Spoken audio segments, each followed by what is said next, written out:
Hello everyone. तो कैसे हैं आप सब। आज हम बात करने वाले हैं सिट्रिक एसिड साइकिल के बारे में। सिट्रिक एसिड साइकिल का मतलब होता है कि ये एक साइकिल है जिसमें क्या होगा, सबसे पहला कंपाउंड बनेगा सिट्रेट। ठीक है, इसलिए इसे सिट्रिक एसिड साइकिल कहते हैं। इसे हम टीसीए साइकिल भी कहते हैं। टीसीए साइकिल यानी कि ट्राई कार्बोक्सिलिक एसिड साइकिल इसलिए कहते हैं बिकॉज COOH ग्रुप यानी कार्बोक्सिल ग्रुप जो है, 3 कार्बोक्सिल ग्रुप प्रेजेंट होते हैं सिट्रिक एसिड पे। ठीक है, इसकी जो साइट होती है वो होती है माइटोकॉन्ड्रिया। माइटोकॉन्ड्रिया के अंदर ये पूरी प्रोसेस होती है। ठीक है, सिट्रिक एसिड साइकिल में होता क्या है, होता ये है कि एसिटाइल कोएंजाइम ए जो होता है उसका ऑक्सीडेशन होता है और वो कार्बन डाइऑक्साइड और वाटर में कन्वर्ट हो जाता है। तो ये एसिटाइल कोएंजाइम ए है क्या, उसकी बात करते हैं सबसे पहले। लेकिन उससे पहले हमें जानना होगा कि ये आया कहाँ से। तो हमने पढ़ा था अभी प्रीवियस वीडियो में कि ग्लाइकोलाइसिस में ग्लूकोज से पायरुवेट बनता है। ठीक, तो जो एक ग्लूकोज का मोलिक्यूल होता है वो 2 पायरुवेट बनाता है। ग्लूकोज जो कि 6 कार्बन कंपाउंड है और पायरुवेट 3 कार्बन कंपाउंड है। अब ये पायरुवेट कन्वर्ट हुआ एसिटाइल कोएंजाइम ए में, किसकी वजह से, पायरुवेट डिहाइड्रोजिनेज एंजाइम की वजह से। एक NADH2 बनेगा इसमें प्रोसेस में, 3 कार्बन से 2 कार्बन पे रह जाएगा एसिटाइल कोएंजाइम में, क्योंकि एक कार्बन कहाँ लॉस होगा, CO2 में। कार्बन डाइऑक्साइड जो है एक निकल जाएगा, इस वजह से 3 कार्बन से 2 कार्बन में कन्वर्ट होगा। अब कहानी शुरू होती है यहाँ से कि एसिटाइल कोएंजाइम ए को CO2 और H2O में ब्रेक डाउन करना है। यही क्रेब्स साइकिल का काम है। ठीक है, तो होता क्या है कि एसिटाइल कोएंजाइम ए जाएगा माइटोकॉन्ड्रिया के अंदर। अब आगे की जितनी भी प्रोसेस होगी वो होगी माइटोकॉन्ड्रिया में। ठीक है, अभी तक ग्लाइकोलाइसिस कहाँ हो रहा था, ग्लाइकोलाइसिस हो रहा था साइटोप्लाज्म में। साइटोप्लाज्म से एसिटाइल कोएंजाइम आ गया माइटोकॉन्ड्रिया के अंदर। ठीक है, माइटोकॉन्ड्रिया के अंदर जैसे ही आया तो उसे मिला ऑक्सैलो एसीटेट, जो कि एक 4 कार्बन कंपाउंड था। ठीक है, ऑक्सैलो एसीटेट आया, एसिटाइल कोएंजाइम में से मिला और कंपाउंड बना दिया सिट्रेट। ठीक है, सिट्रिक एसिड भी बोलते हैं इसे। तो ये 6 कार्बन कंपाउंड होता है क्योंकि ऑक्सैलो एसीटेट क्या है, 4 कार्बन कंपाउंड, और ये क्या है, 2 कार्बन कंपाउंड। जब ये जुड़ जाएंगे आपस में तो 6 कार्बन कंपाउंड बन जाएगा। ठीक है, किसकी वजह से होता है, ये एंजाइम होता है सिट्रेट सिंथेज। ठीक है, सिट्रेट सिंथेज की वजह से होता है और एक को एंजाइम ए भी रिलीज होता है इसमें। ठीक है, नाउ सिट्रेट उसके बाद कन्वर्ट होगा सिस एकोनिटेज, ये भी 6 कार्बन कंपाउंड है और एंजाइम होता है एकोनिटेज। ठीक है, एकोनिटेज अगेन एकोनिटेज एंजाइम आएगा और सिस एकोनिटेज को आइसोसिट्रेट में कन्वर्ट कर देगा। देन आइसोसिट्रेट जो है ऑक्सैलो ससिनेट में कन्वर्ट होगा, जो कि खुद एक 6 कार्बन कंपाउंड है। इसका जो एंजाइम है वो है आइसोसिट्रेट डिहाइड्रोजिनेज, जो इसे कन्वर्ट कर रहा है। लेकिन इस प्रोसेस में NADH2 भी निकल रहा है एक। ठीक है, देन उसके बाद ऑक्सैलोसिसिनेट जो है वो कन्वर्ट होगा अल्फा कीटो ग्लूटरेट में। ठीक है, लेकिन यहाँ पर एक CO2 का रिमूवल हो रहा है, इस वजह से 6 कार्बन कंपाउंड से 5 कार्बन कंपाउंड में रह जाएगा। यहाँ पर एंजाइम आप देख सकते हैं आइसोसिट्रेट डिहाइड्रोजिनेज लग रहा है। ठीक है, then alpha keto glutarate convert होगा सस्टिनाइल को एंजाइम ए में। तो ये होता है अल्फा कीटो ग्लूटेरेट डिहाइड्रोजिनेज की वजह से, जिसमें से एक कोएंजाइम ए निकल रहा है इस प्रोसेस में और एक NADH2 का फॉर्मेशन हो रहा है NAD+ से। ठीक है, और एक कार्बन डाइऑक्साइड भी निकल रहा है। इसलिए जो अल्फा कीटो ग्लूटेरेट था 5 कार्बन कंपाउंड, वो 4 कार्बन कंपाउंड में बदल गया। ठीक है, देन उसके बाद ये जो सचिनाइल कोएंजाइम ए है वो ससिनेट में कन्वर्ट होगा और ये एंजाइम लगेगा थायोकाइनेज। ठीक है, थायोकाइनेज एंजाइम से कन्वर्ट करेगा, लेकिन इस प्रोसेस में कोई NADH2 नहीं निकल रहा। ये चीज़ याद रखना, इस प्रोसेस में कोई NADH2 नहीं निकल रहा, यहाँ पर GTP बन रहा है। GTP क्या होता है, ATP का ये कजिन होता है एक तरह से, मान लो आप। ठीक है, ATP में ही कन्वर्ट हो जाएगा ये GTP बाद में जाके, तो ये एनर्जी की फॉर्म है एक तरह से। तो क्या होता है कि एक इनऑर्गेनिक फॉस्फेट आएगा, GDP से अटैच होगा और GTP में कन्वर्ट हो जाएगा, एक कोएंजाइम में और निकलेगा। ठीक है, ये सब कंपाउंड्स हैं कोएंजाइम में, GTP। ठीक है, तो अब क्या होगा, ये सचिनेट कन्वर्ट होगा फ्यूमेरेट में, और किसकी वजह से, डिहाइड्रोजिनेज की वजह से। तो ये डिहाइड्रोजिनेज क्या करेगा, इसमें से हाइड्रोजन निकालेगा, नाम से पता चल रहा है हाइड्रोजनेज, ठीक है।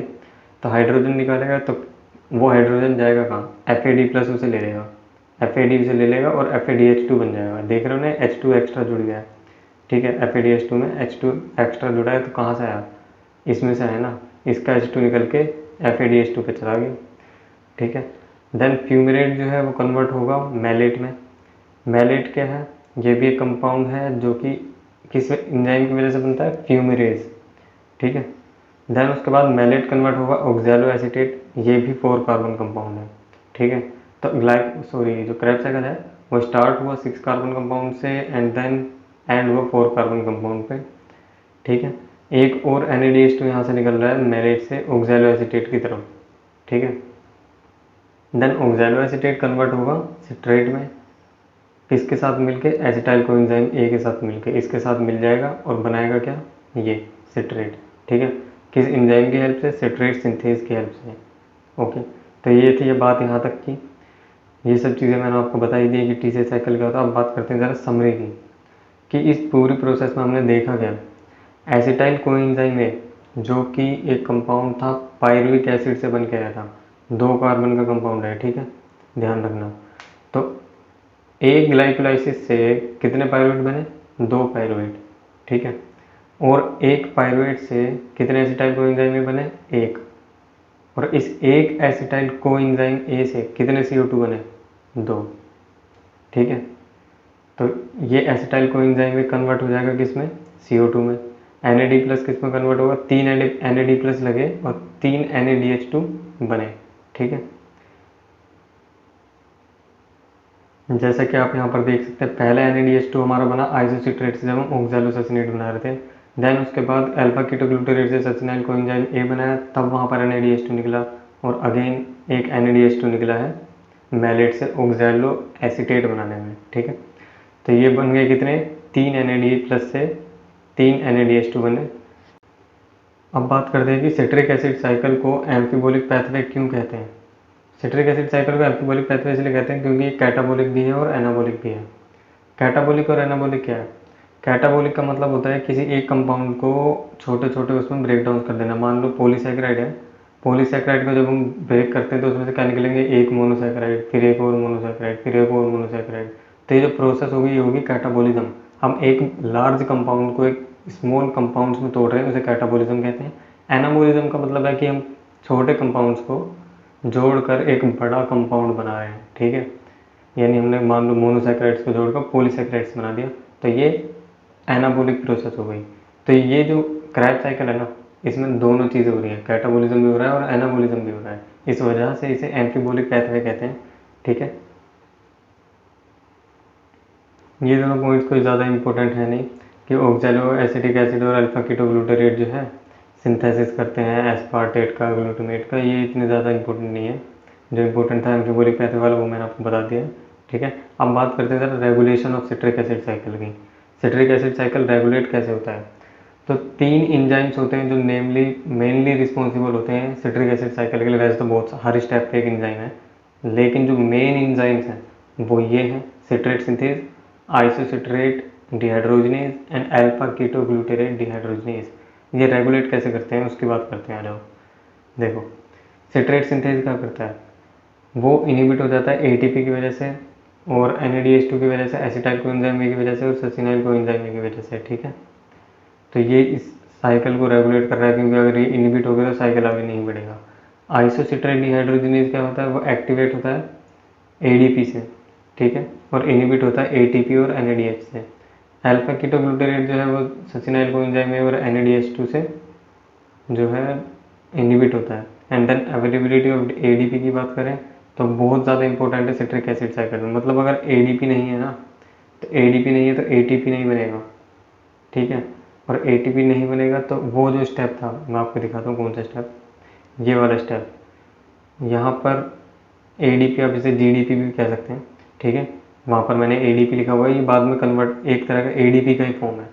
तो GDP अगर GTP में कन्वर्ट नहीं हो रहा है तो ये प्रोसेस नहीं होगा, ये स्टेप नहीं हो पाएगा, जिसकी वजह से ये पूरी क्रैब साइकिल नहीं हो पाएगी। तो ये कुछ इंपॉर्टेंट पॉइंट्स हैं जो मतलब की फैक्टर्स होते हैं ना पूरी प्रोसेस में, मतलब अगर वो ना हो तो पूरी प्रोसेस ही नहीं हो पाएगी। तो ये 4 फैक्टर्स थे, ठीक है, 3 एंजाइम्स और एक वो एटीपी बना। तो आई होप आपको ये वीडियो समझ आई होगी। हमने स्टार्टिंग में क्या किया, हमने कुछ नहीं किया, ग्लाइकोलाइसिस से पायरुवेट बना, पायरुवेट से एसिटाइल कोएंजाइम में गया, एसिटाइल कोएंजाइम में फिर बाद में पूरी साइकिल घूमा, उसके बाद उसने क्या निकाला, CO2 और H2O, ठीक है, और कुछ एनर्जीज भी निकाली है, FADH2 NADH2, वो अलग चीज़ है। मेन चीज़ क्या निकली, एसिटाइल कोएंजाइम में किस में कन्वर्ट हुआ, CO2 में, ठीक है। तो आई होप ये वीडियो आपको अच्छी लगी होगी। अगर वीडियो अच्छी लगी तो प्लीज़ लाइक कर दो, शेयर कर दो और सब्सक्राइब तो कर ही देना यार। नेक्स्ट वीडियो बहुत ज़्यादा इंपॉर्टेंट होने वाली है। ओके, तो कार्डियोवैस्कुलर सिस्टम तो चल ही रहा है, अभी कार्डियोवैस्कुलर सिस्टम जब खत्म हो जाएगा तब हम एंडोक्राइन सिस्टम से स्टार्ट करने वाले हैं। तो चैनल को सब्सक्राइब कर लो, बेल आइकन दबा लो। मिलते हैं नेक्स्ट वीडियो में।